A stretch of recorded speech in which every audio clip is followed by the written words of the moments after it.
Robin, do we have a sponsor for today's Sacrilicious episode? Why, yes, Josh, we do. The lift. Oh, fucking hell.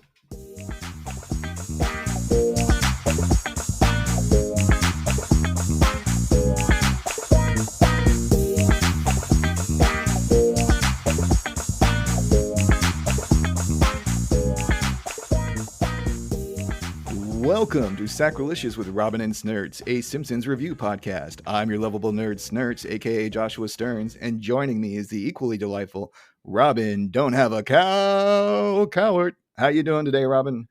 Fantastic, Josh. Happy birthday to you. And Whoa, it thank was you. yesterday. And Happy birthday to today you. is my birthday. And I'm very excited to be recording this podcast with you today. I've been very excited all morning. It's about as fantastic things I could think to do today. Me too. And, it's a lot of fun that we always have our birthdays back to back, be it when we were working together all those years ago and going out to Oops Sushi, when you live back here in LA. So you and I have always had a fun time with our birthdays back to back. And it is really cool that we're doing this podcast now and can have a birthday podcast episode. Although maybe with a little bit more forethought, we could have picked episodes that actually had birthdays in them. But next year, baby, next year. Your birthday. Yeah. All right, folks. Well, if this is your first episode, here's how it works. I pick an episode of The Simpsons. Robin picks an episode of The Simpsons. Then we talk. It's that simple. So without further ado, let's jump into our first Simpsons episode. Robin, what did you bring us this week? Or this day? Josh, I've picked an episode that is truly fantastic. 5 stars.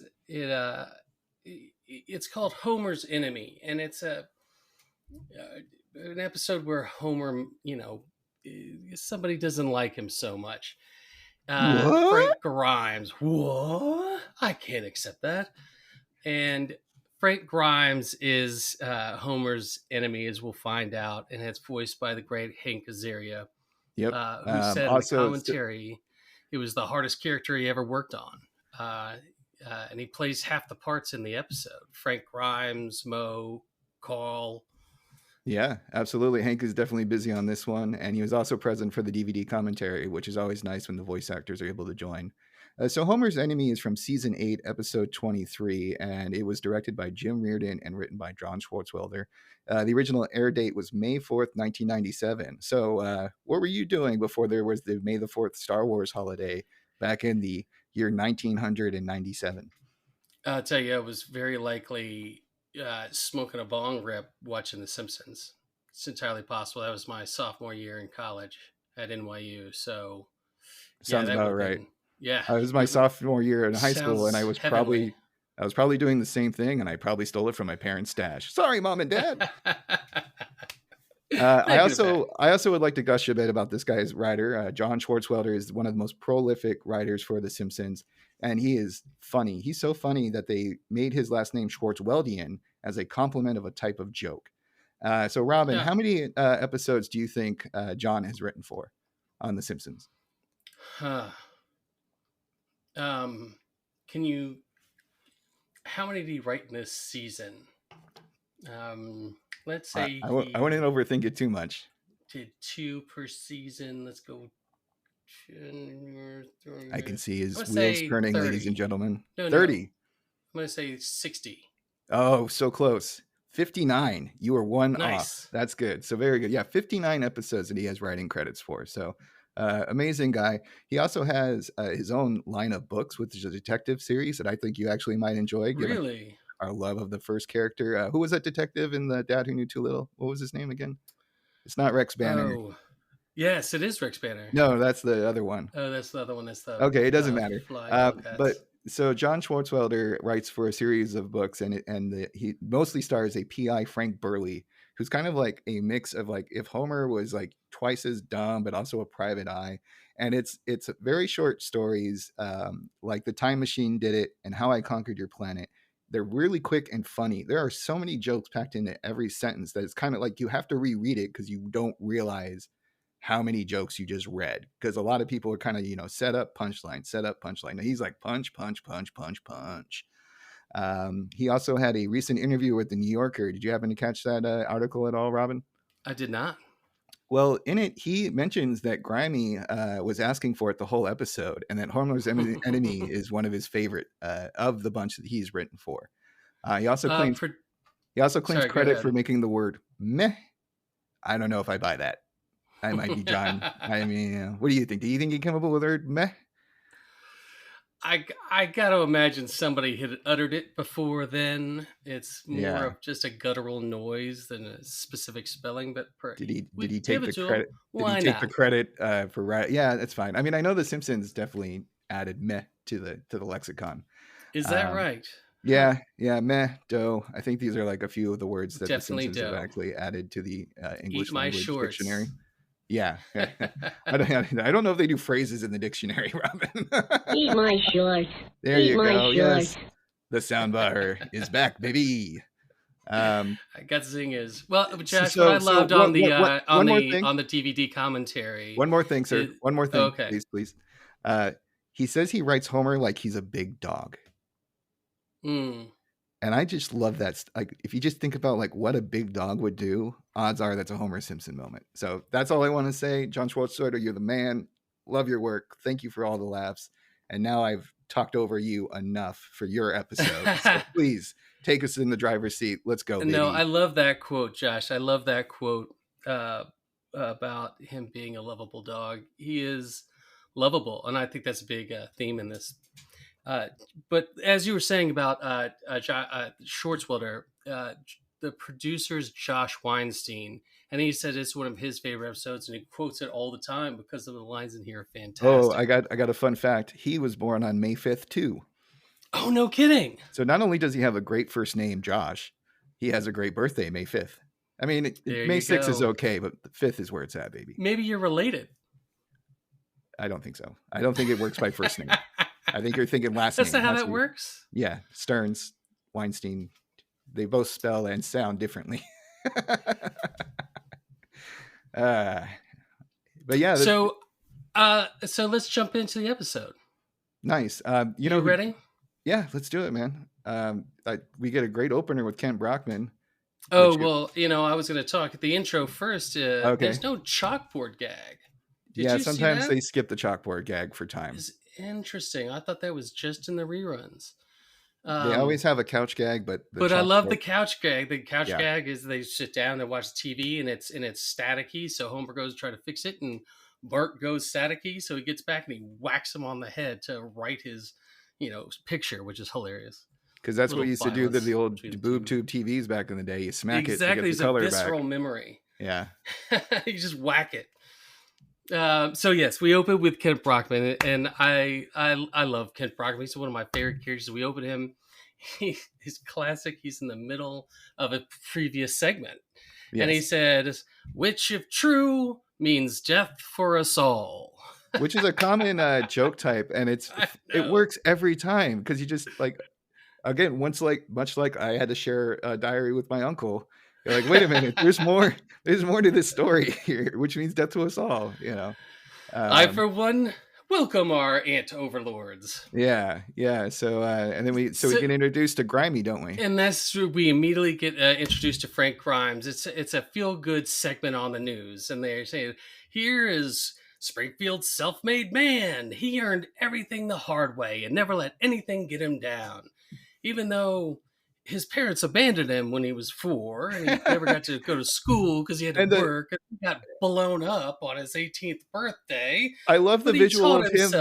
I love the visual of him getting left behind. Like, it's just it's from the perspective of the car through the back window, and you just see like a hand waving as the car drives away. That made me cry. Like, I was like, it's like, that's so sad, but it's so funny. And I love once he gets blown up, he's in the hospital in a full body cast. Yeah, with only his eyeball. And he taught himself again to hear and feel pain again. Because that's the first thing you want, is to feel pain again. And so he has now worked himself through school, and he has gotten a degree in nuclear physics with a minor in determination.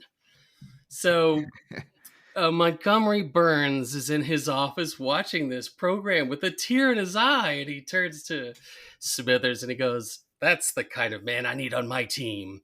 I want to make him executive vice president. And Smithers brings Grimes in the next day, and he's watching TV again. And he goes, Smithers, look at this heroic dog on the TV. I want to make him my executive vice president. I love the line that he gives too, and he goes, "This dog pulled a child out of the way of a moving car and then pushed a criminal in front of it." Fantastic.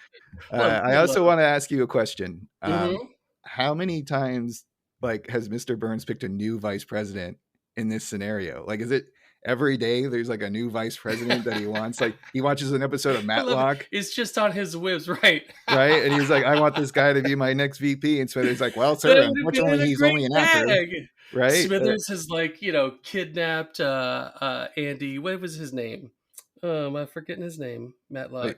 Oh, you can look it up with your magical computer device. I know. But I just had this idea in my own headcanon that Mr. Burns was just consistently watching TV, and every time he finds something that he likes on there, he's like, "I want that individual to be my new vice president," which is hilarious. It was Andy Griffith. So Smithers is tied up and bound Andy Griffith and brought him to Mr. Burns. Yeah, there you go. Smithers has kidnapped for Burns before. He'll do it again. So Smithers now is stuck with Grimes, and he just says, stick him somewhere. And so they put him in an office right next to Homer Simpson. Good old Sector 7G. It's good old Sector 7G. That's absolutely right. And you could tell right away that Smithers is very uptight and kind of an anal, neat, tucked in. Smithers or Grimy? Oh, sorry. So Frank Grimes, because he's sitting there, he's, tucked in with the tie, and he's got his pencil set up just right. And he's modeled off of the Michael Douglas character in Falling Down. Yes, exactly. An incredible movie. Yeah. About, pent up rage. Now, one other question for you. How would you want to work with Homer? How would you, because I kind of relate to Frank up to a certain point. Because if I had a coworker like Homer, I would quit or try to get him fired. Well, I mean, in that situation, if you were working in a nuclear power plant with Homer Simpson, you definitely should not any longer work in a power plant with Homer Simpson. Maybe even move to the town next door. If we're in a place where he was just funny, but I didn't actually have to do anything with him, I'd let him be. Unless I need him for something he's not doing. Like the cool guy in the shipping center. Mm-hmm. All right, cool, man. So how does the introduction with Frank and Homer? How does this relationship develop? Well, so they walk in. They're like, "Hey, look, a new guy," and they walk in to greet him. And he and Homer immediately clash. He knocks over his pencils, and he's irritated. He's an irritated little man, and that's the beginning of the beef. There is the pencils, but they're engraved with Frank Grimes, and Homer wants one really bad. This is the crux of the whole thing. And he goes, "Wow, it's the type of pencil a pencil executive would have." Yeah, for the most common thing too. It's like anybody can get pencils with their names on it, as Frank points out. But to Homer, it's like the most magical thing ever. This is again like him being a big lovable dog. Like it's just like, I like this. I want that. I like this pencil. I want it. Exactly. And so, Frank is like, here's my degree in nuclear physics. Everybody here has one, right?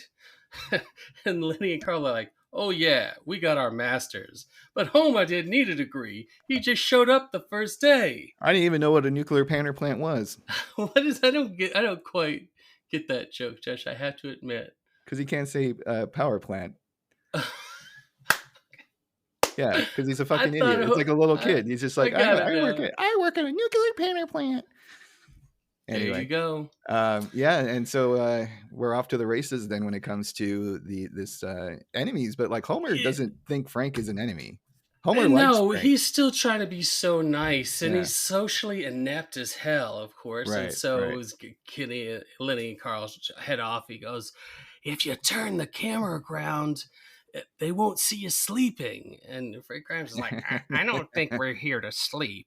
He's kind of a classic, like, work jerk, like a high school principal almost. Yeah, I mean, he even says, like, I'm sure, gentlemen, that we all have work we could be doing. Yeah, exactly. One of those guys. It's clear that they're just oil and water, the two of them. Yeah, and I love how Lenny and Carl are just like, I'm sure we all have a lot to do. There's a couple Meh. good. There's a couple good Lenny and Carl moments in this Oh, they're episode. fantastic. I love at one point they just ignore somebody and go, "Hey, how you doing?" Yeah, exactly. And so then we cut to Marge getting a personalized license plate. So we cut to Marge now at the DMV, and she's trying to get a vanity plate. She's like, "Marge."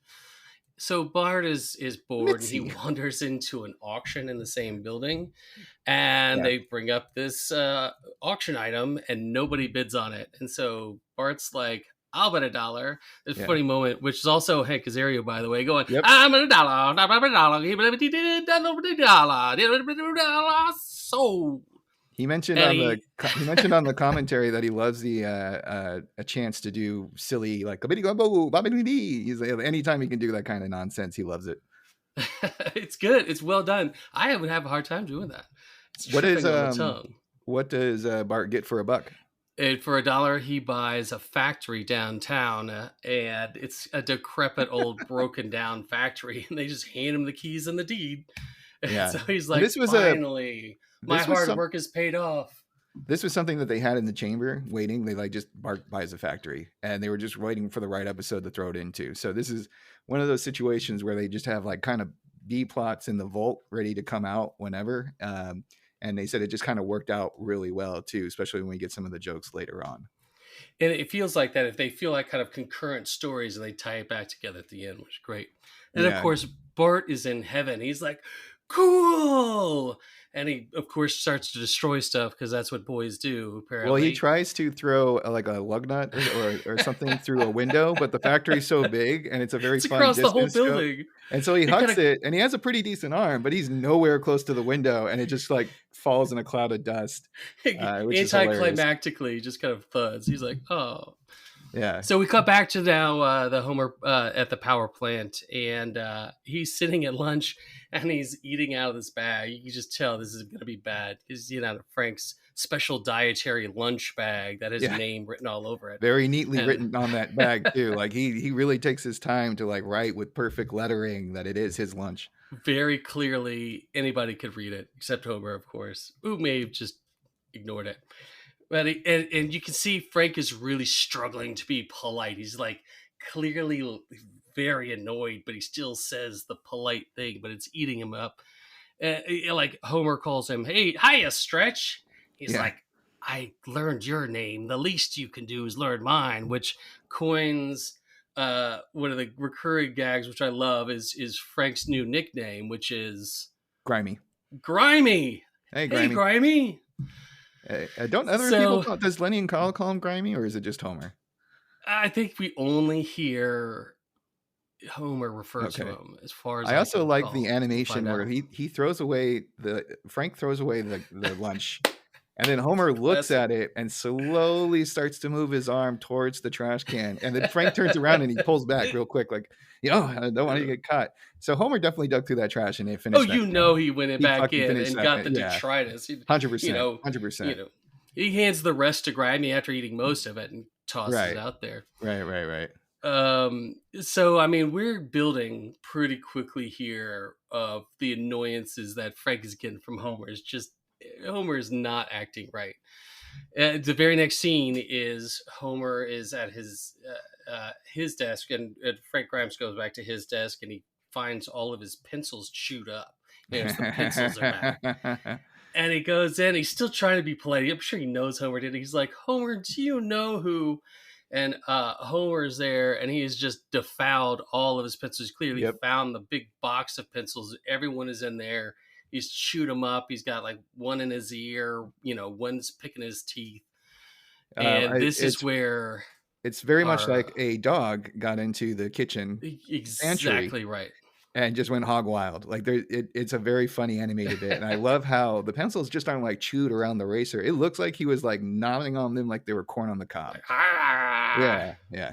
Crazy. It's funny because now that you say that in all of these scenes, it's pretty evident. He's a big lovable puppy dog. Yeah, and But you can call me out too if I'm bringing that up too much. It's like, okay, Josh, we get it. You've said it already 3 times, so maybe we'll make it to 6. Who knows? Double the threes, double the rule of 3. Well, the important thing in this scene is we start to see Grimy, starting to snap. I mean, Yeah. this guy is losing it at this point, and you can tell he's just like, holding it in. But he's, like in this scene, Grimy's just like smashes the pencils. So we're back then at the factory for a quick cut, which I love these quick cuts to the factory because it's just Bart playing in this factory that he bought, just little interludes. And this one has just the most fantastic animation of Bart pulls over an office chair in the middle of the factory. He sits in it with a fire extinguisher and blasts that and goes across the room and goes, whee! And it looks like so much fun. I would totally do that. I don't care. Absolutely. It looks like fun. I mean, like we can all relate. I hope I can relate to that. As you go with your friends, you find something cool, you start throwing things at other things. It's a wonderful. And who does he hire? Child. Who does he hire for the Well, factory? that's a little bit later. That's at the next. Oh, that's later. Okay, my bad. I'm getting so then immediately cuts back to Homer at the factory, and Homer nearly kills everyone. So well, hold on. Is he eating donuts yet? No, not yet. Okay, I'm off then. All right, my bad. Continue. Back to Homer, and Homer's like, how's it going, Grimy? And he's in Frank's office, and Homer's like, I appreciate it.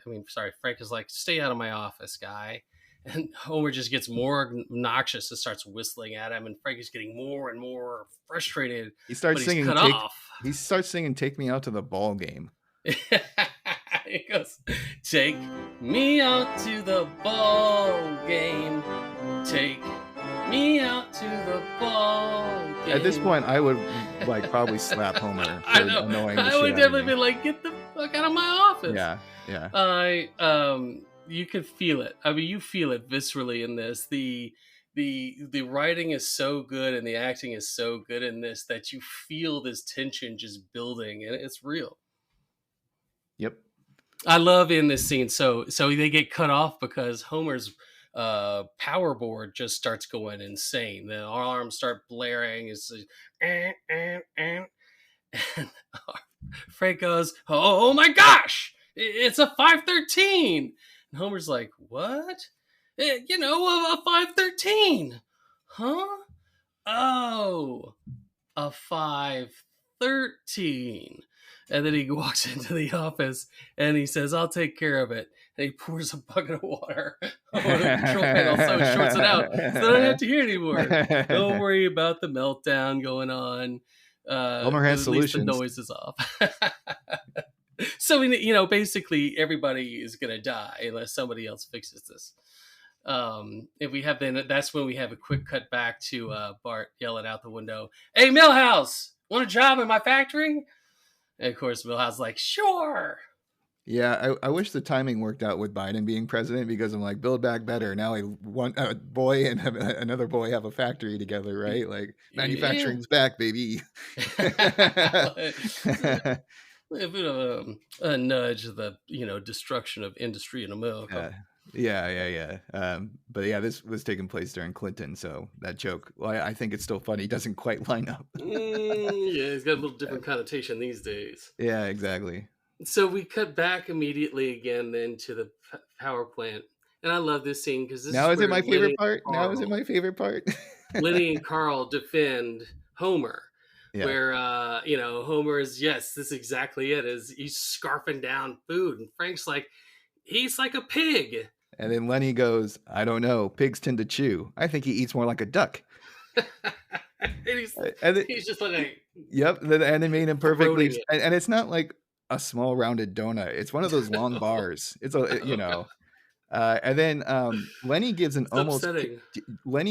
almost killed count. Do you remember what that number is? I can't remember exactly, but I think it's like 319. Close, 316, which I found hilarious because Lenny he's keeping count. Lenny is like being more of a safety and supervisor than Homer is. Yeah, and I love that little exchange too. There's another line from Yeah. Lenny where he's like, "He had 3 beers for lunch. That'll make anyone sleepy." I love it. Frank's like, "What the hell? How do you have this idiot as your safety inspector?" Carl Eh, goes, "Best not to think about there's nothing wrong with Homer. it."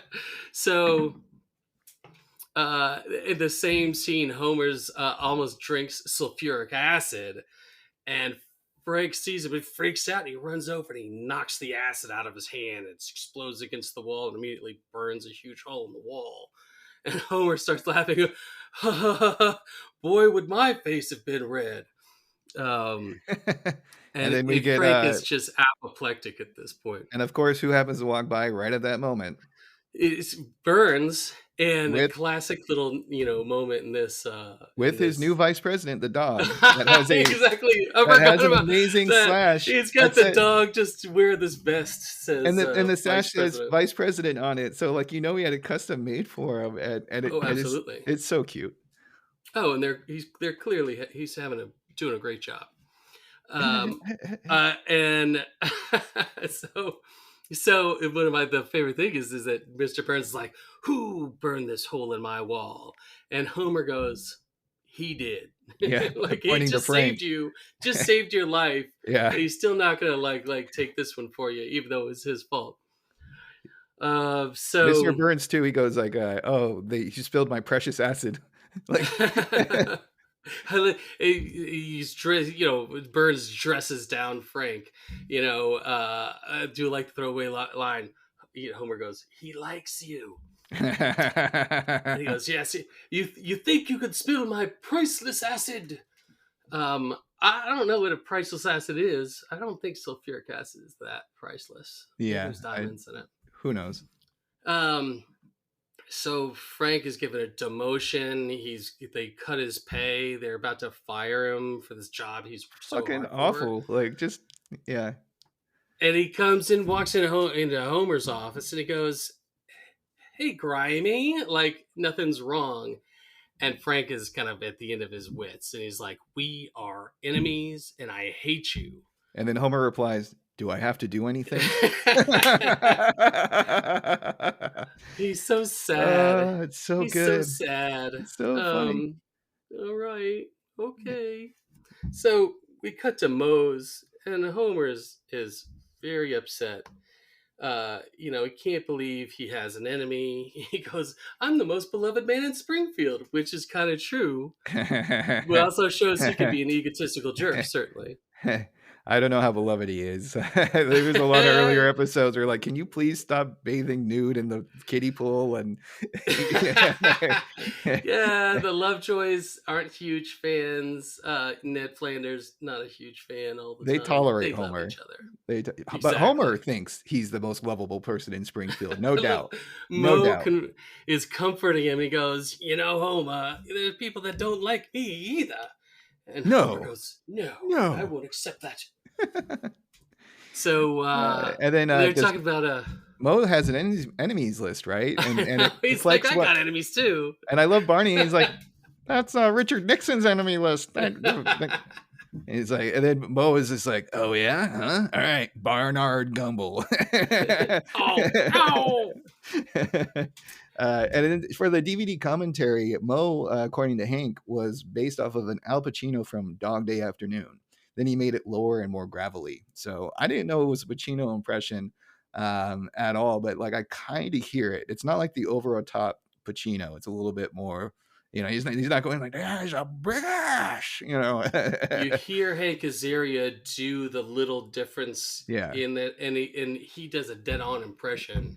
Right. Of Al Pacino, and he's just switched a little bit and it becomes Mo. It's well, fantastic. Now I want Mo to become like one of Al Pacino's roles. Like, that could be fun too, but maybe in a future episode. That's a movie right there. Yeah.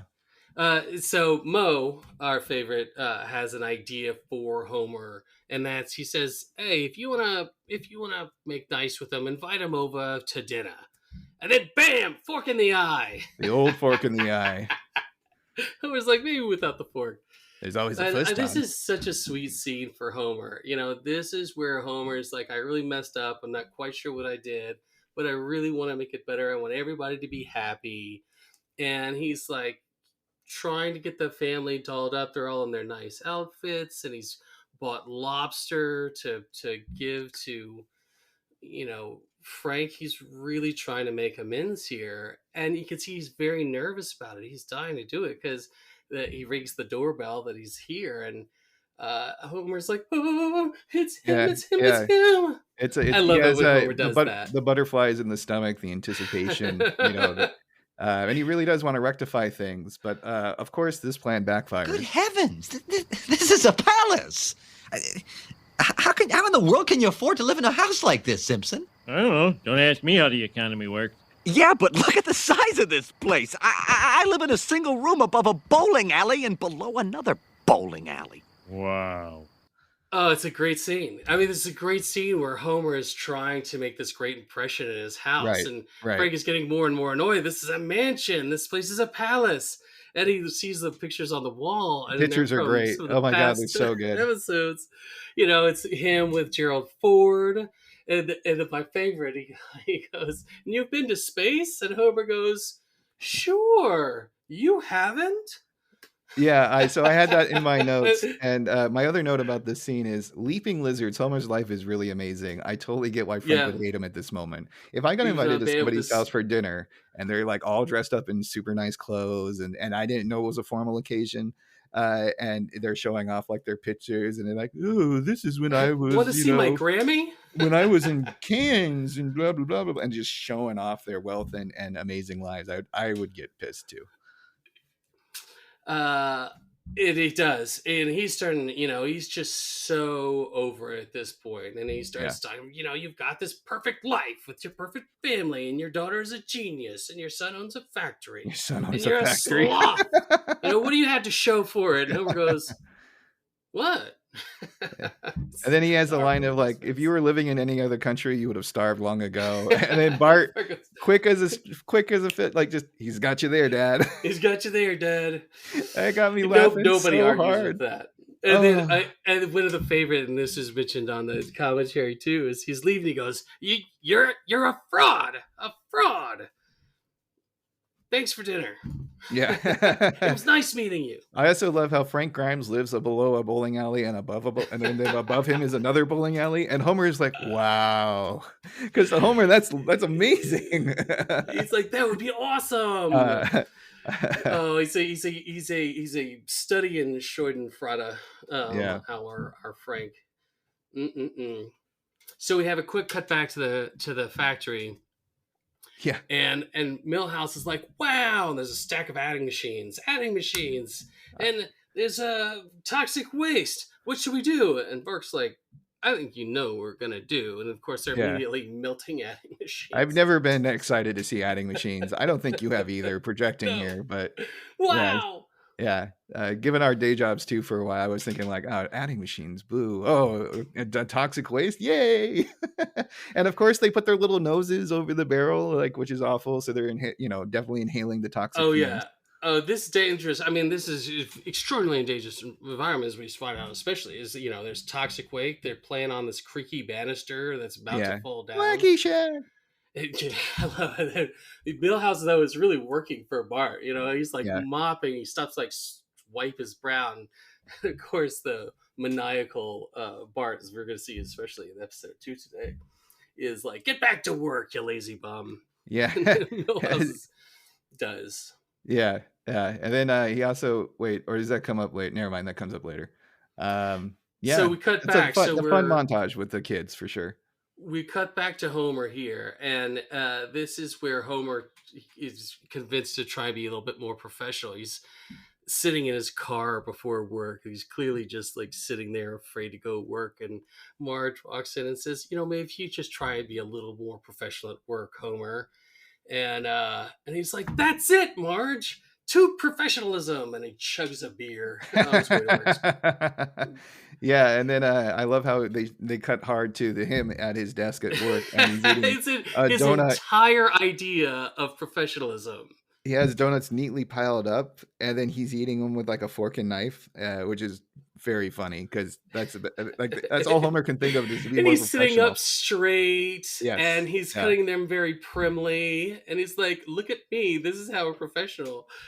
But I do love this scene is because again, Lenny and Carl have got his back, and it's a big part of this episode. It's Frank's like, "How can you stand this guy?" And Carl's like, "What do you have against Homer?" Right. And I love Lenny goes, "Everyone makes mistakes. That's why pencils have erasers." Talking about he almost killed us. And Frank goes over all the accidents that are attributed to Homer Simpson and all sorts of things. He makes a very strong case why Homer should not have a job. More than that. I mean, he's losing. He goes, "I would die a happy man if I could prove to everyone that Homer Simpson is an idiot." And that's where he comes up. He's getting maniacal. He's maniacal in this, and so he, comes up with this master plan to get Homer. Right. And it is a children's, design your own nuclear power plant. And Frank is maniacally cutting the children out of it parts and going, yeah, it has very much like the classic villain working at his desk on the next evil plot, for our heroes to take on. I also like how they cut to Homer leaving the parking lot and he totally hits Frank's parked car. Because he's doing the maniacal laugh. He's like, oh, God damn it. Yeah. So this next piece I call Genius at Work is we got to the house and Homer's taped up this childlike sign on the basement door. Genius at Work. Right. And he's down in the basement and he's like banging and you hear him going, "Doh! Ow!" You hear like power drills and other like very large heavy machinery that shouldn't be used for like this kind of competition. And Lisa and her mom are sitting there listening. Lisa's like, "Can I please go help him? He needs some help." Marge's like, "No, sweetie. Your dad says it's really advanced tech and we wouldn't understand it." Just Homer busts through the door. He's like, "Do we have any macaroni and glitter?" Fantastic. And then we're back at the macaroni. We go back to the quick cut back, and I love this part. Like, it's great. Milhouse is asked to work the night shift by Bart after already working a full day, doing more than Bart actually did, in addition to their like fun little pranks and games. And I just kind of like it how he just says yes. He's like, and Lemmy goes, "I guess this is my life now." Better than Dad. Which was and then I like the little like he gets a cup of coffee from this machine that's probably hasn't been used in decades, and a rat falls out into the cup, and then the coffee pours in, and he still drinks the coffee, and like he has a little spinning club like he's some kind of Irish cop. He's like, I guess this is who I am now. Yeah, fun times. So now we have this kids model nuclear plant contest, and it's design your own nuclear power plant, and we have the smartest minds from all over Springfield's children coming in, and Homer, of course. There's a great line where Burns says, "These children are eventually going to make all of your jobs obsolete." Industrialism, capitalism, especially Martin Prince. Well, I love so that the 3 stars of tomorrow, of course, starts with Ralphie.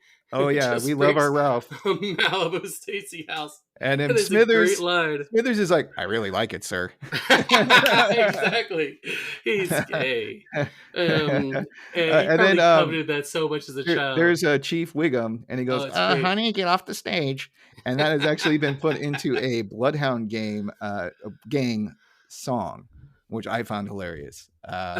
We might have to get that and play it sometime. We don't have that kind of licensing. What are you talking about? We're going to get sued so quickly, and YouTube's going to pull that episode fast. So next up, Josh, is Martin, and of course Martin with his little bow tie and jacket.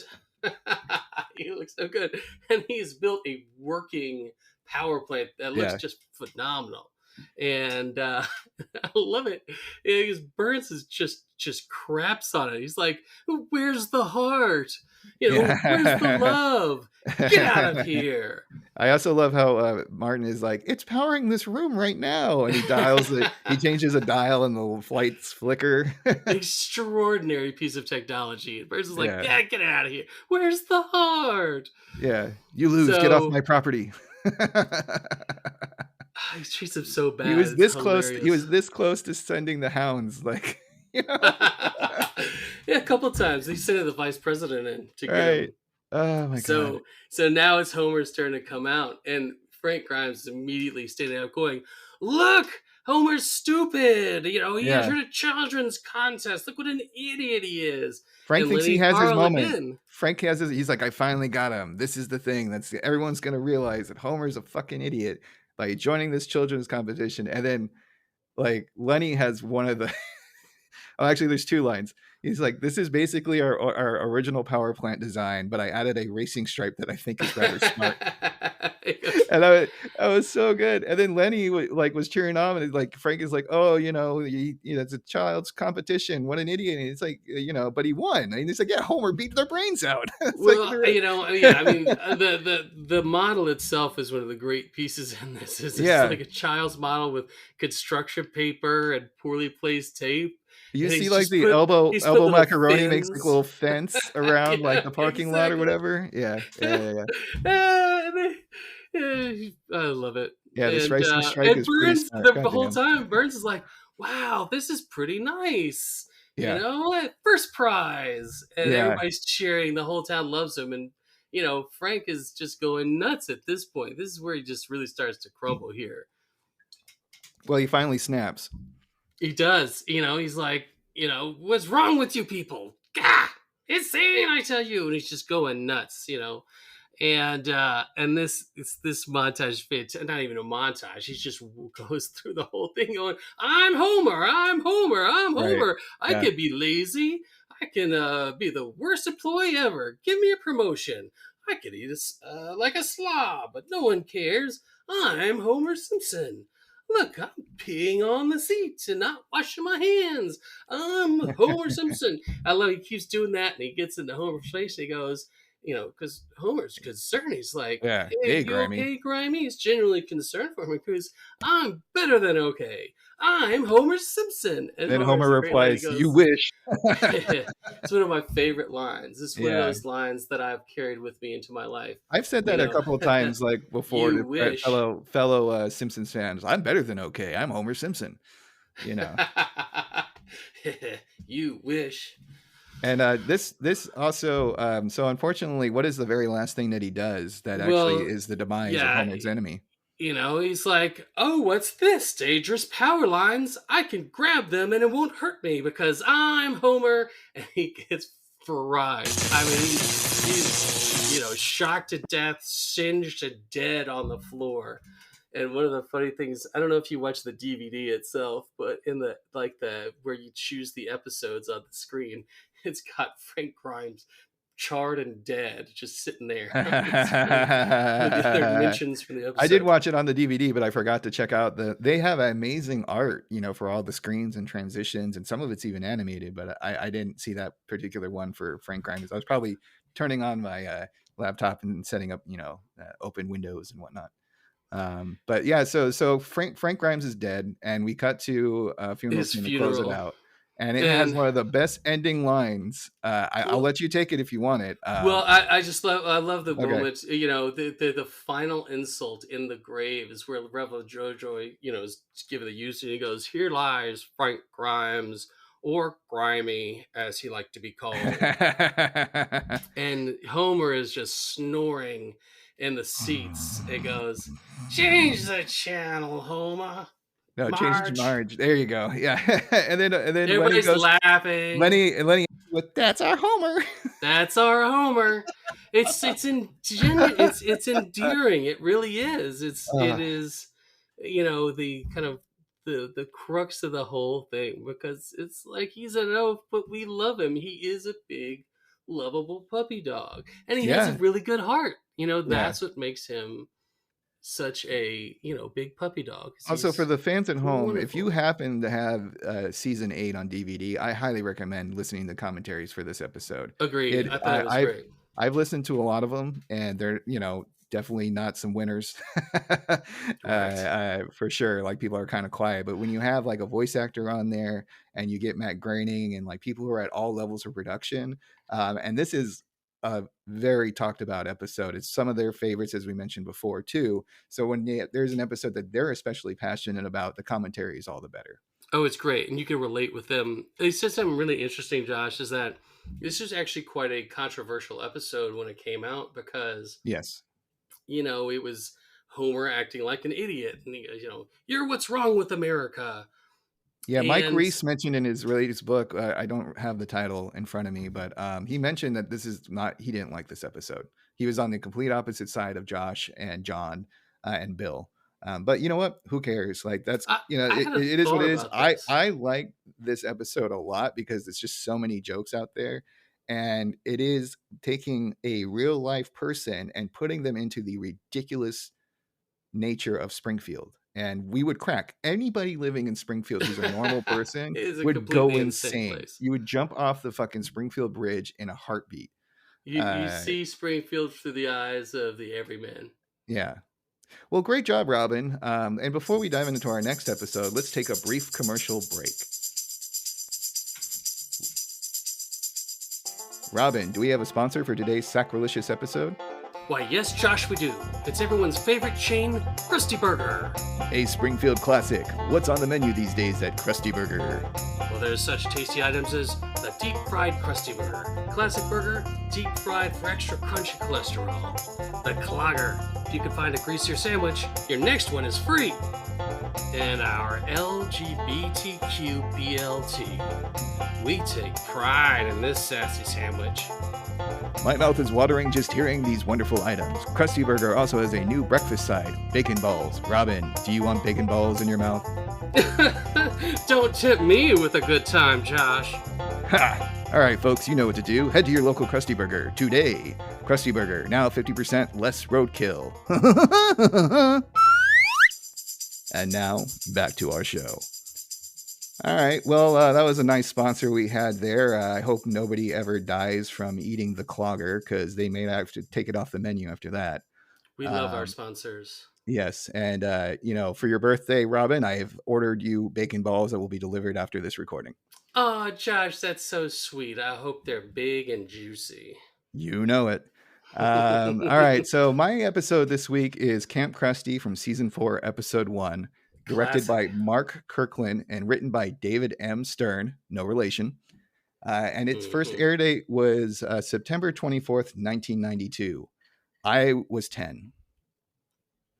I was an innocent, cute little boy with a future bright as the sun. Anyway, what do you think? What do you think of this episode, Robin? Oh, it is absolute classic. I love the 2 episodes we did because this is very different from the last one, and it's just an absolute classic. Yeah, Jim Brooks wanted to turn this into a movie, and then Al Jean was like, "We can barely get 18 minutes out of this material. How the hell are we going to get 80?"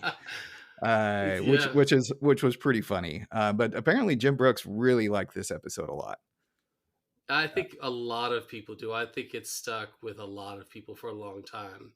It is a classic, and it's season 4. I think is when they really start kind of getting. So the very first 2 seasons of The Simpsons is very much like a 3-camera sitcom. You have stories with the boss, you have the kids, the wacky neighbor, blah blah blah blah blah. And then they ran out of those kind of stories because there's only so many you can do. And when you're doing 20 plus episodes a season, right, you've got to have to kind of expand things and bring it out more. And they always thought the idea of going to camp, a summer camp for the kids, would be really fun, especially if it's this dilapidated nightmare of a place that we will get into. But I never went to summer camp. Did you ever go to summer camp, Robin? Oh, I did. So on the East Coast, this is relatable for so many people on the East Coast. I loved camp. I went every summer, and eventually I started going to like 6-week sleepaway camp because I loved it so much. Wow, your parents must have been really happy with you gone for 6 weeks. They had 5 kids, Josh. They had 5 kids. Yeah, that's a They would lot. try to ship us off everywhere. Yeah, I don't know if any of my sisters did sleepaway camp. I can't recall, but we didn't have anything like that over in the beautiful San Fernando Valley. But regardless, I can still relate to the idea of camp because I think the closest thing I got to it is one year when I was in the Boy Scouts, we did camping trip for like 3 days. Absolutely. So we did the whole like make your wallets, shoot the little gun, hike, and sleep in a terribly uncomfortable camp because you've never been camping before and you just borrowed one from the neighbor. That is the greatest. Memories. So we start off with a fun couch gag for this one. We got Fred Flintstone and his family, Great call out. which is great because the Simpsons and the Flintstones, the Simpsons kind of is a spiritual successor of the Flintstones to a certain extent.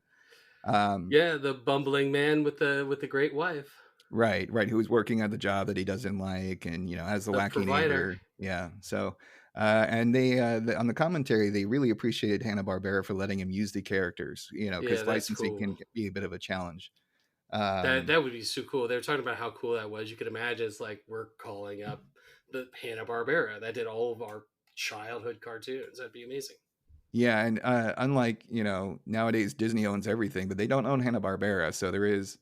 And back then, but back then they were independent entities anyway. Fox and Hanna-Barbera and Disney were all separate. But yes, anywho, absolutely. So this episode starts with Bart's dream of getting good grades to go to Kamp Krusty. It's a dream right away because he slaps Mrs. Krabappel on the ass, and I think calls her like a dame or a doll or toots or something like that. She's like, oh, Bart. Right, and then Skinner goes over the announcement. It's the last day of school. And Skinner yells, "Let's trash this dump," which, again, big clue that this is a dream. All of a sudden, Bart is in Rambo-like gear with like the bayonetta across his... Is it a bayonet? No, that's not right. That's a video game. Bandolier. Bandolier. Yeah, and he has like a big old machine gun, and he has like the thing tied around his head, the headband and whatnot. The one kid's got a hammer. I think Nelson has a flamethrower. Yes, Nelson has a flamethrower, and the kids are like dropping books and other supplies down into the flame that he's igniting. And then Willie is driving his tractor inside the school for some reason and totally crashes out the side wall. Destroys the wall. So Bart wakes up, and Homer is there to wake him up. And he's just like, wow, I was having the most wonderful dream that it was the last day of school. And then Bart's like, how do I know this isn't a dream? And Homer whacks him in the head with a newspaper, which is hilarious. And then Bart gives the line, a pinch is more traditional. So, and next scene is one of the tropes that is I both love and hate because it's so gross. For many, many episodes, the way the Simpsons eat is just disgusting because they're just shoveling food into their mouth, and you hear all these burps and belches and and everyone's doing it. Maggie, Marge, Lisa, like it's not just Homer and Bart. Like everybody's just scarfing down their food like they're just starving dogs who just got their first bit of kibble for like the first year or whatever. It's a stark difference to all the TV shows with families growing up in the 50s that were all sitting there in their finery at breakfast, cutting up their little eggs. When Homer, like Homer was doing in our last episode with the donut. Mm-hmm, exactly. Yeah, and so this is also before they started drawing food that looks like food, and it's just kind of this amalgam mush kind of thing, which is fine. It totally works. You don't have to have the food. They're having peas details for breakfast, yeah. And so the kids are really excited to go to Kamp Krusty, but then we find out that Homer has made a rule that you have to get at least C's to go to Kamp Krusty. So of course, Lisa shoo-in, no problem. Obviously, he's going to get it, but Bart's a little nervous, and so we're going to see if he actually is able to get the C average that Homer has. I love the line that Marge has. She goes, Homer, you remember your promise to the kids about the camp. And he goes, sure do. When you're 18, you're out the door. Yeah. She's like, no, you have your promise. And I have to say, he definitely got that from his dad. That's like an Abe Simpson thing that I think just kind of passed along. And this is also back in the day when people weren't staying at their parents' house. What the hell is that? Oh, we remembered we had a sound bar. Good job, Robin. Eat my short. Eat my short. Okay. One more. Wait a minute. Yeah.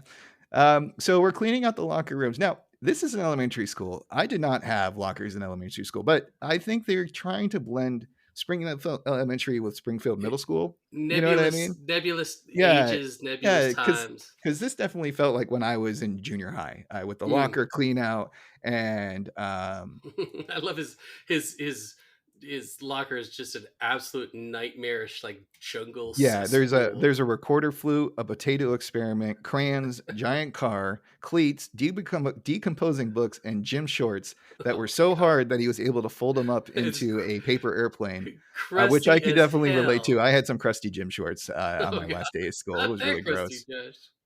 Yeah. Did you ever have a locker in elementary school?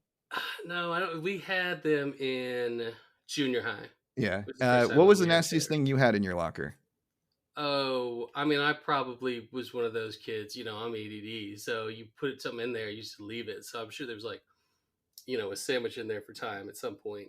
Yeah, I'm thinking like I had like an apple or something that I forgot in there, Yeah, and then like exactly. you open it up and all the Ooh. flies come out, and you're like, ugh. But yeah, interesting stuff.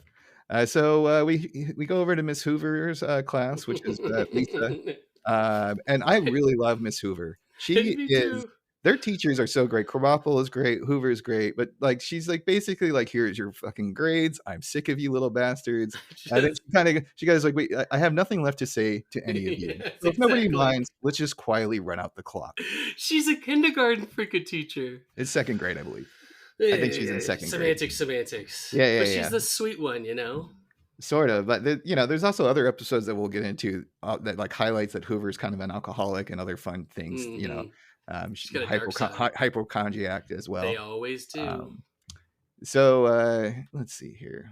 It was so. And then on the DVD commentary, they were kind of talking about how they were trying to get this scene perfect, and Mike Reese and Al Jean were talking about long hours at the job, and same with David Silverman. They're like, we really worked hard early in these early seasons. Like they were busting their ass, like working very like 12, 14 hour shifts, which kind of reminded me of when I was testing video games, I had to work 5 days a week, 12 hours a day. And that's kind of crazy. Did you ever have like a super stressful long hour work or job, Robin? Oh yeah, absolutely.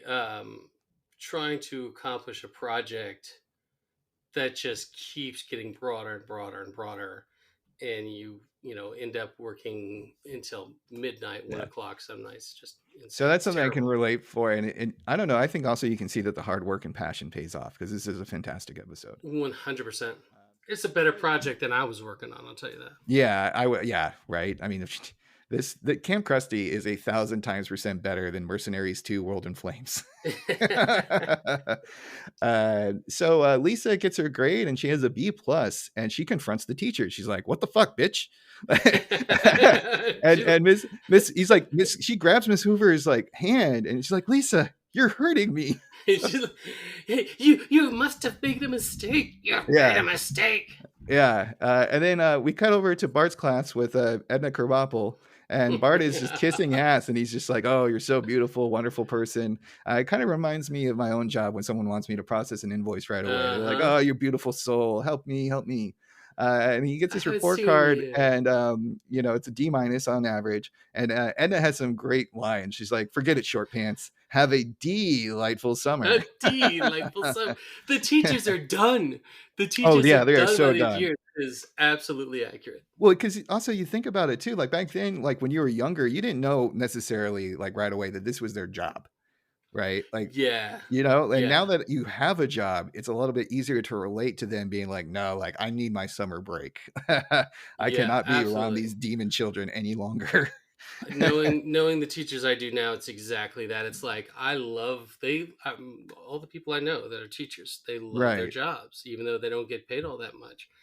But by the end of the year, they're like, I can't continue to do this. They need downtime. Yeah, and so also even if you're not, and if you're just an unemployed loser, I guess, or too rich so you don't have to have a job, even then you could remember being a kid and remembering the countdown of like the final period of the final day.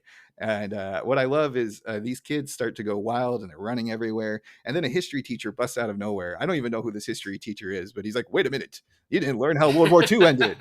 And then there's a good pause. And he goes, "We won!" And the kids are chanting, "USA, USA," which is hilarious. It's great. So then the kids, fantastic. They cut in to Skinner and Groundskeeper Willie, and their dialogue is fine. But what cracks me up is the visual gag through the window that they're standing in front of. You see these kids just start tipping cars and rioting and going nuts, which is hilarious. And then Skinner makes some kind of comment about it being like the fall of Saigon, because of course he's a Vietnam vet.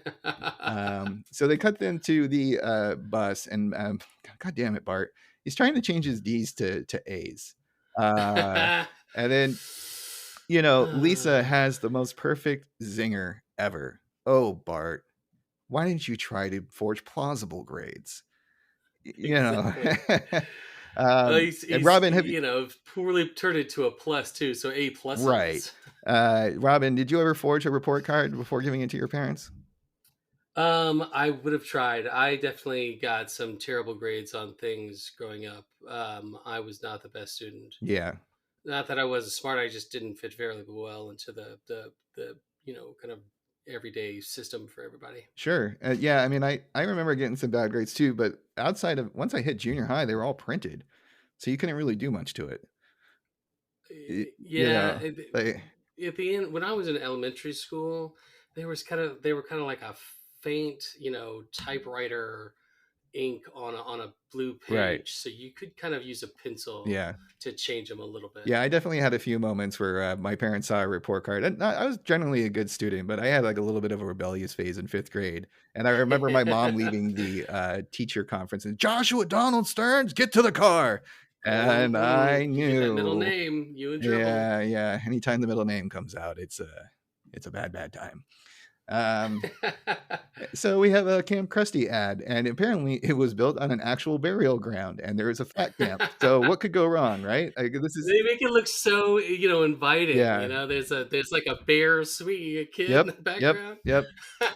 And then the big draw for Kamp Krusty is that he promises that he'll appear in person.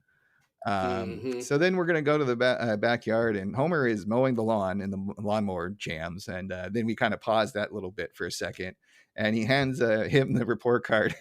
And Bart's talking to his dad about the kid. Yeah, and then so he shows it to him, and he's like, "You don't think much of me, boy, do you?" "No, sir. A D turns into a B so easily. You got greedy." I just love it. And do you remember what he says afterwards? He goes, "But why should you pay for my mistake?" Yes, yeah. I love this because he has this line like all the time where he's like, "Well, I thought I could get you to do something, and you didn't. So my mistake. Why should you pay for my mistakes?" Also, if you think about it, he doesn't want the fucking demon child that is Bart Simpson around for the summer. No, hell no, he doesn't. Yeah, and we'll see more of that later in the episode. But yeah, it's a sweet moment too, because he's like, "Oh, thanks, Dad." And then he asks Bart he's like, "Hey, you have little hands. Why don't you reach into the mower?" And then of course the mower starts back up and right away. So almost chops his head. He's like, "You're the best dad ever." And he almost chops his hand off right there. Yeah. And then, so the Simpsons family prepares for the kids going to summer camp. Bart wants to swim naked. Lisa goes to the doctor, and Marge cooks dinner. I love Bart. It's like, yeah, I'm going to swim naked. I think the human body is a beautiful thing. Right. And then Homer walks in, and he's like, "Marge, is it crazy or my back getting hairier?" Fucking amazing. And then, so Marge cooks dinner, and she says, "I promised myself I wouldn't cry." And then she immediately starts crying, and we have more disgusting food noises. And then they're just gone up. They're like, "Okay, Mom." And then there's this weird little, like, I don't know why this moment exists, but Homer steals a pickle. Bart licks the pickle. Homer dunks the pickle in the milk. Homer says checkmate, and Bart goes, "Always thinking 2 moves ahead." I think they're acting. It's like a camaraderie moment. Yeah. And then, but they're acting like brothers. They're acting like you know. Yeah, I mean their father-son relationship definitely had, like, they're both playful like idiots, so they definitely like having fun with each other, because despite everything that Bart does, he is loved by everybody in the family, and they do all have their own individual unique relationships between each other. Of course, that's one of the reasons I love this episode is the last one was so focused around Homer, right? And this one is a lot of Lisa and Bart together. And then it's paired with Homer and Marge, so it's like the kids, the parents, the kids, the parents, as we go into the back half of the episode. So we cut to Martin Prince being sent to fat camp. And there's a couple of good lines here and there. Did you have any lines that stood out to you in this moment? My favorite when he goes, "Oh, sure, I know it's fat camp. I'm Daddy's fat little secret." Yeah, that's pretty good. I also love Lisa going, "If the pets die, don't replace them." Oh no! Don't replace them. And then as the bus drives off, like everyone's popping corks of champagne. Everybody goes. The bus drives off, and everybody's like, "Woohoo! Yeah!" And then one of the parents yelled, "Don't come back!" Don't come back. Which is something that, like, I think my own mom would say that as like a joke. You know, she's like, when we were annoying her growing up, she'd be like, "Go ham an outhouse, go play in traffic," those kind of, not really serious, but like also get out. No joke. When parents are done, it's like the teachers. When they're done, like, get the hell out. Like, I don't care what you do. Go play with the tractor. I just need you to go away now. Yeah, like my dad was really good on the weekends at taking us to the zoo or travel town or, some kind of like outdoor activity that would take hours. And mom would come with us sometimes, but there was other times where she's like, "I need a me day." I'm like, "Oh, this is your weekend. There's 4-hour block where dad's going to go take these, kids." Which is great too, because then you get father time and all that wonderful stuff.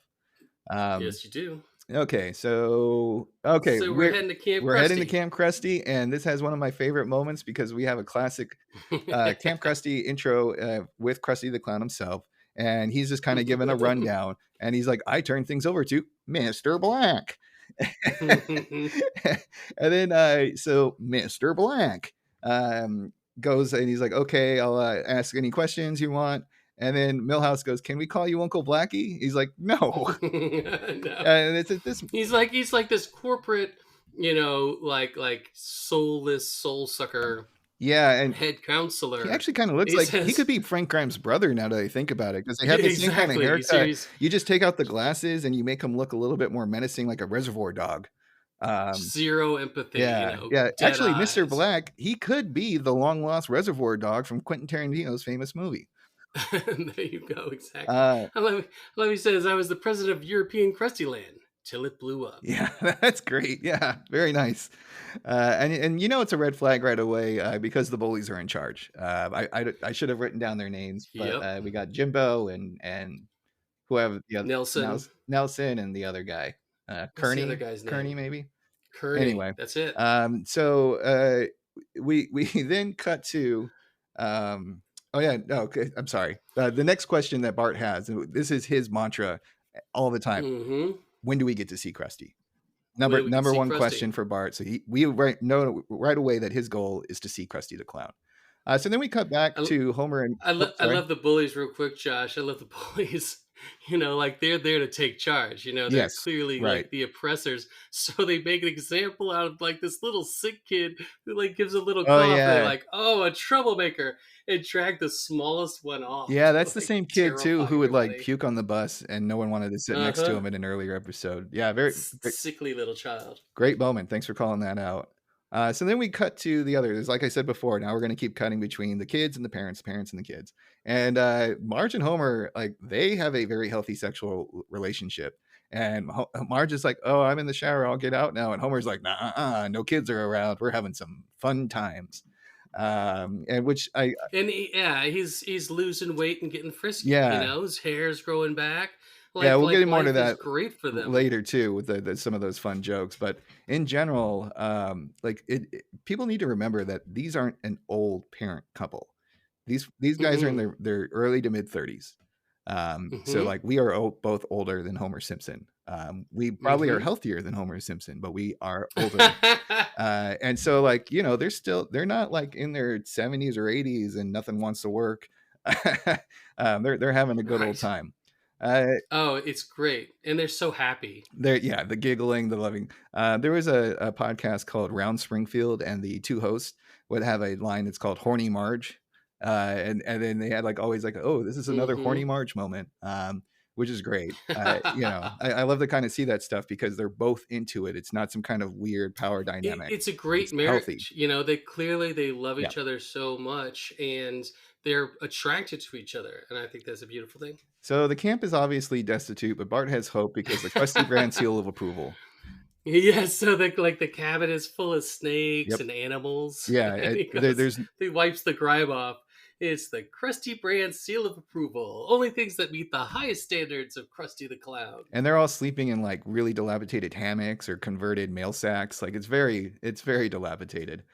Lisa's about to get into a canoe in the rapids, and it shatters apart. Would have killed her instantly. And they're Yeah. eating gruel. They're eating Krusty brand imitating Yep. gruel. I'll get to that in a second here. And we have so we have the product testing with Krusty, and he just has a slew of products that are like on fire. Electrocution sparks are going everywhere. There's like obviously sharp that meet things. the highest standards. I think he touches a clock and it burns his hand. And he's like, oh, he's like, yeah, we're hoping children won't touch the clock. And I was like, so that was. He says it gets really, really hot if you leave it plugged in. Right. Yeah. And it's a clock. Yeah. And so that was pretty funny because Krusty is like, I guess it's all right. The highest standards, Josh. Yep. The highest standards. And so then we have a montage of camp jokes. We got roasting pine cones on a gas fire. Shut up and eat your pine cone. And then we have some dangerous river rafting. I like river rafting, but you and I have had an excellent river rafting adventure together with our buddy Brenton's bachelor party. But I don't think I'd get in that canoe. No, I mean it had holes in it. It was clearly about to fall. The water apart. was choppy, and the water they're like built on like serious rapids, like dangerous rapids. Yeah, it's like a class 5 or something like that. Like it was crazy. This whole camp is designed to kill them. You know what I mean? Then we cut to Chief Starving Bear Weight Loss Center, aka Fat Camp. All right, you balls of pan drippings! I want to see Crisco coming out of those pores. We're not leaving until this Christmas ham gives me a pull-up. And it's pretty funny too because we have various montages too that shows how dangerous everything is, and they're kind of like in a Ben-Hur situation where they're in a wallet making class in air quotes, and all of a sudden they go louder, faster, and they start playing like the drums even faster. And that's another line that I use all the time, especially when I was having like my birthday song at work. I'd be like louder, faster. And then I love like they have the Kamp Krusty song. Hail to me, Kamp Krusty, by the shores of Big Snake Lake. Though your swings are... And I'm not going to repeat too much of it here, but I love how they say Kamp Krusty below Mount Avalanche. And I also like how at the end, all the kids are singing a registered trademark of the Krusty Corporation's all rights reserved. And of course, we get the imitation gruel. Do you remember the tagline for that one? 9 out of 10 orphans can't tell the difference. Krusty brand imitation gruel. And so, of course, to get you the classic fun Simpsons redirect, we have Mr. Black and the bullies dining on cigars and booze and a lavish feast. And you hear Mr. Black go, "Gentlemen, to evil." He's so evil to have been put in charge of this. They make such a comment on corporate culture that, I mean, those Gucci wallets they're selling in Hong Kong must be making him a mint. I love their sending wallets back to Hong Kong. Yeah. So, and then we cut back and Marge and Homer are still having some sexy fun, it's just various cute things that they do together and they're just, enjoying life. Getting frisky. And then, so, they're super happy. Everything's great. And then again, hard cut misdirect. And it shows Bart and Lisa sleeping almost or trying to sleep. And they're talking about death. And then Bart goes like, "We're all going to die, Lisa." Lisa's like, "I meant soon." Bart, "So did I." That's one of my favorite moments of the thing where like it's so bad at this camp they feel like they're gonna die. Yeah. And then okay, let me do here. Meanwhile at Wimbledon, so Krusty is living up at the Wimbledon and sitting next to Queen Elizabeth, and he's eating like some kind of strawberry dessert dish, and he's like making all this noise, and of course being the proper Brits, they're like, "Will the Harlequin in the third row please cut it out?" Which is fun. He's berating the tennis players on the pitch right there. I also believe he's wearing oh no, that comes later. So then we get a letter from home. So Lisa writes a letter. Well, first Marge writes the letter. And, right, that's right. And so they have to hear about how she and Homer are just doing so great. Yes, yeah, she is so happy getting more action and proud of Homer's attempt at improving himself for sure. Like it's really. He's doing And then like one arm push-ups. and she sends jelly bean cookies, I believe, is what that was. Mm-hmm. Have you ever had a jelly Was bean it? cookie? That sounds so No, I don't gross. think so. But I love. Was it Curly's line? Oh yeah, he's like, tell your mom these cookies suck. Tell your mom these cookies sucked. They're just evil. They're just evil. So then Lisa writes a reply to Marge and just kind of lets him know, like, we're on literal death marches here, the arts and crafts thing, the Ben-Hur joke. They spent a lot of effort on that scene, crafting it. It's set kind of, as a turn of the century situation where somebody's in a terrible situation and they have no way out. And well, once again, it reminded me of Ben-Hur, where it's like, we keep you alive to serve this ship, so row well and live. And Bart is still banking on Krusty Hope. He has the Krusty Hope. He's going a little bit crazy now. If it was during the Obama election, he'd have like a blue-red poster that says Hope, and it would be Krusty instead. It's exactly, he's rocking back and forth going, Krusty's coming, Krusty's coming. And then Lisa closes the letter with, save us now. I know, she's like, I must lay down now, for I am tired. In closing, save us, goddammit. And then we cut back to Maggie serving wine to Homer and Marge as they have a picnic in the backyard. And Homer has fireworks, which is hilarious. And then during the DV commentary, this one wasn't as good as Homer's Enemy, but this line really stuck out to me because it's just our current situation in today's world. Someone says, beats working for Disney. And so, like, folks who don't know, Fox, which owns The Simpsons, is now owned by Disney. This is why Simpsons are on Disney Plus. But back in 1992, that was not the case. So okay. Then Mr. Black with another great line. I promised you kids something special in lieu of dinner. That's dark, man. That's real dark. He's got some great lines of this too. Yeah, and then so we obviously have a fake Krusty the Clown, who's our boy Barney. And we have a great Ralph line. And also, this is like very early Ralph. The animation style of his is very, very early. So like his hair is a little bit longer. He's not as like short and like round, because like the animation, like if Ralph Wiggum is kind of like a small bowling ball on top of a bigger bowling ball. Right. But he's not quite there yet. But he still has a Ralph Wisms where he goes, he's still funny, but not ha-ha funny. He's like, this is sad. And then, of course, Bart says the famous lines, that's not Krusty the Clown. That's not Krusty the Clown. And then Barney replies, yeah, Bart, I am so Crunchy the Clown. I love it. They didn't put any money into it. They literally gave $5 to a hobo on the street. Yeah. They probably didn't even give him $5. They probably gave him half a bottle of booze that they had from their dinner. I love and Barney was like all for it. Yeah. When Lisa sends her letter, she pays the guy in booze because she's gonna get any money. Right. Which is hilarious. And so Bart incites a revolution, and we got great visual cues of shit hitting the fan. Mr. Black and the bullies flee, and the kids riot. And one of the first things they do, which I think is very sweet, is they free the fat kids from the fat camp. And then Martin immediately goes running to the imitation Gruel, and he's like, "Sweet Gruel!" So I have to tell you this, Josh, is this was very important to us in high school. We started playing Ultimate Frisbee, and we were the first organized high school, Ultimate Frisbee team in Georgia or anywhere in Atlanta, and our name was Gruel. Because of this sweet, nourishing gruel. And that's what we named our team. Yeah, that's funny. That's pretty good. Yep. And Ralph, we got sweet, another Ralph. Nourishing gruel. We got another Ralph Wiggum joke, too, because he gets a package and it's a clean pair of underwear. So that's, I don't want no follow-up questions. No follow-up questions on that. I love they throw the kid the box. He's like, my insulin. Yeah. They love the diabetes jokes.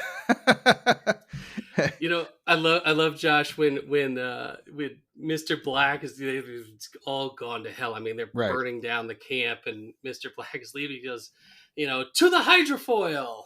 Yeah, I don't even know what a hydrofoil is. It just sounds like something. Hydrofoil is one of those things that you literally blow air out of the bottom, and so it can skim along water. Oh, is that like a hovercraft? Yeah, that's Okay, exactly right. interesting. All Mm-hmm. right, yeah, I just thought it was a funny name of a vehicle, and it seemed like something that James Bond would have, and it has all the gadgets and whatnot. Exactly. Yeah. And then of Oh. course we get Bart raising the flag, and Lisa's like, Bart, we were gonna call this Camp Freedom. Camp Bart has more zing. He's become maniacal. He's almost maniacal himself in this one, where he's done the job. He's retaken the camp, and now he's become the stern dictator of the camp. Yeah. I mean, I'm sure there's a lot of references that this has tied to, but Lord of the Flies is an obvious one, and also a little bit of like Apocalypse Now, I guess, with Brando's Yep. character. He's got So like war paint on his face. And yeah, and he's shirtless, of course, because that's what you do. The And he camp has is a bow. I think he has a completely bow and arrow as well. So his Yes, arm. exactly.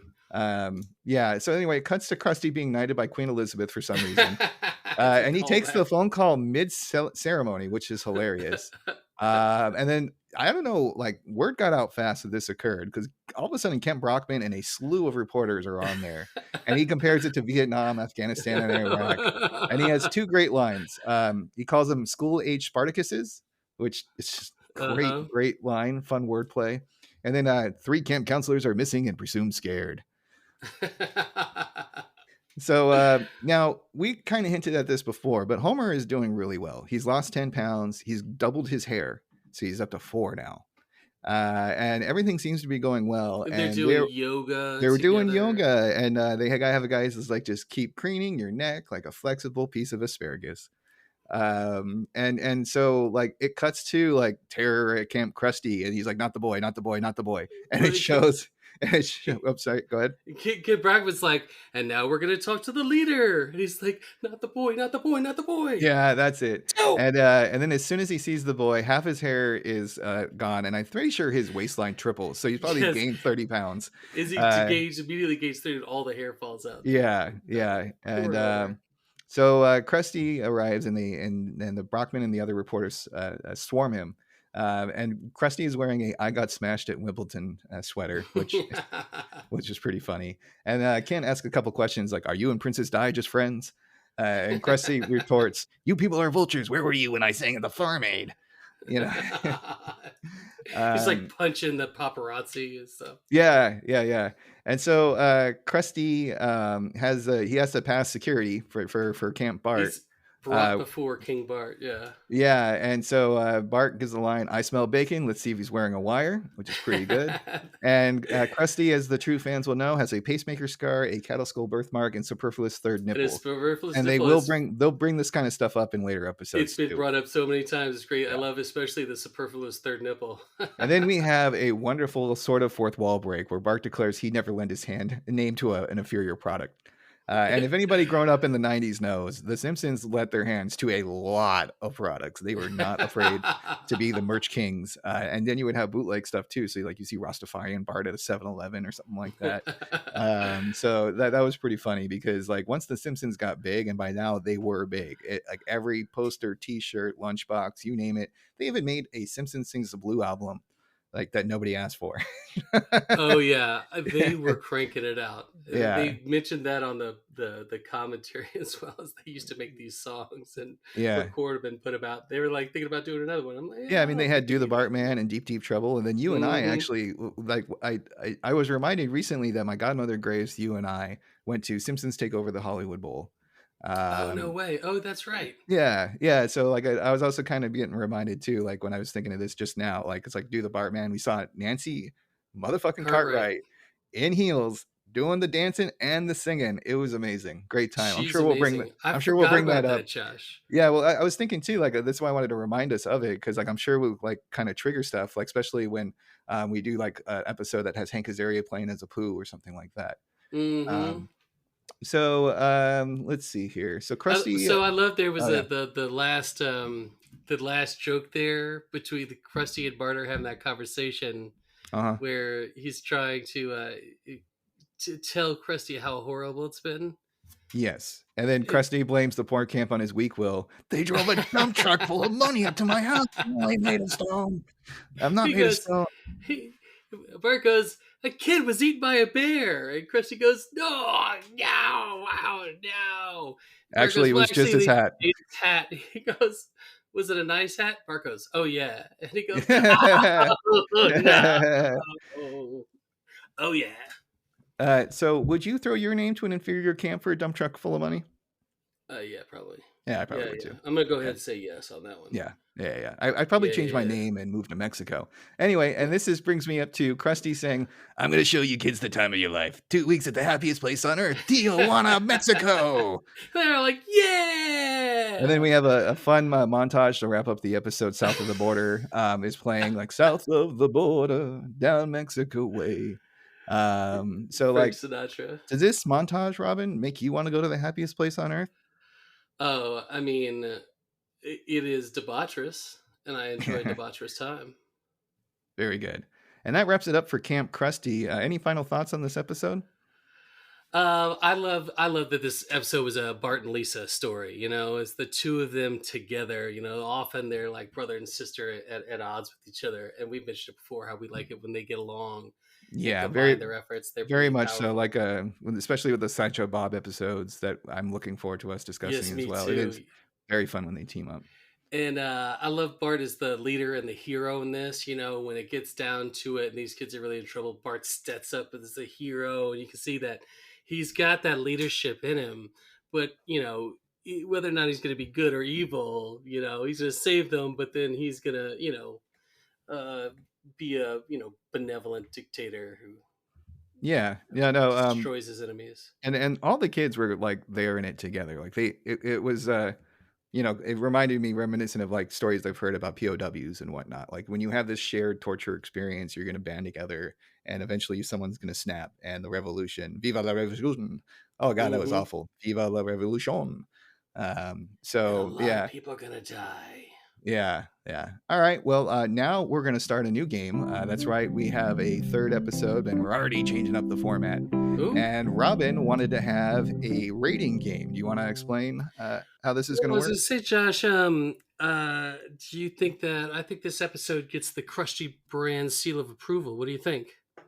I think so too. So if we were going to have a scale of 1 to 5 Krusty brand seal of approvals, Robin, what would you give?